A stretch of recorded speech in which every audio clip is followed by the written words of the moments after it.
In this example, we're asked to calculate the percent purity of a sample of sodium bisulfite. And so what we're going to do to calculate the percent purity is take the mass of the pure sodium bisulfite, which we're going to determine through the titration, and we're going to divide that by the mass of the impure amount, and so that's the mass that is given in the problem. And so in this example, I've written my reaction out. It's a 1-to-1 mole ratio.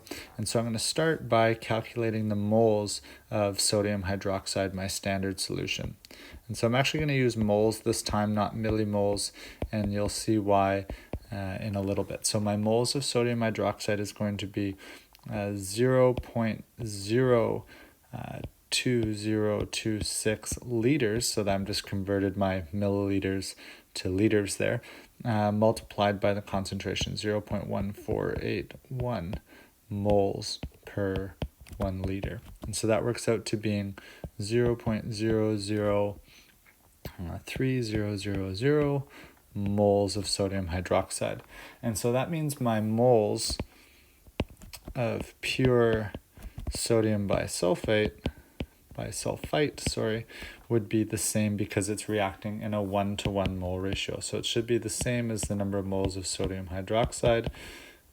So it's also 0.003000 moles. Then finally, I want to convert my convert my moles into mass of sodium bisulfite using its molar mass. And so that's why I stuck with moles in this case and not millimoles, because I knew I needed to convert to grams using the molar mass. And so the molar mass here turns out to being 104.1 grams of sodium bisulfite per 1 mole. So that gives me a total of 0.3123 grams. And so as you can see, we're going to calculate our percent purity by comparing the actual mass here to the given mass. And so what we're seeing here is that the given mass is a bit larger than the actual mass. So of the 0.3470 grams, only 0.3123 grams actually reacted, which means of that sample, only 0.3123 grams is sodium bisulfite. So my percent purity is going to be 0.3123 grams divided by 0.3470 grams, and we multiply that by 100 to convert it to a percent, and that turns out to being 90.00% purity.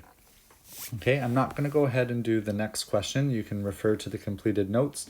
Very similar problem, except for you're going to calculate percent purity based on the concentration. So very similarly, we're going to calculate the percent purity in this problem by doing the actual concentration divided by the given concentration and multiply that by 100 to get the percent.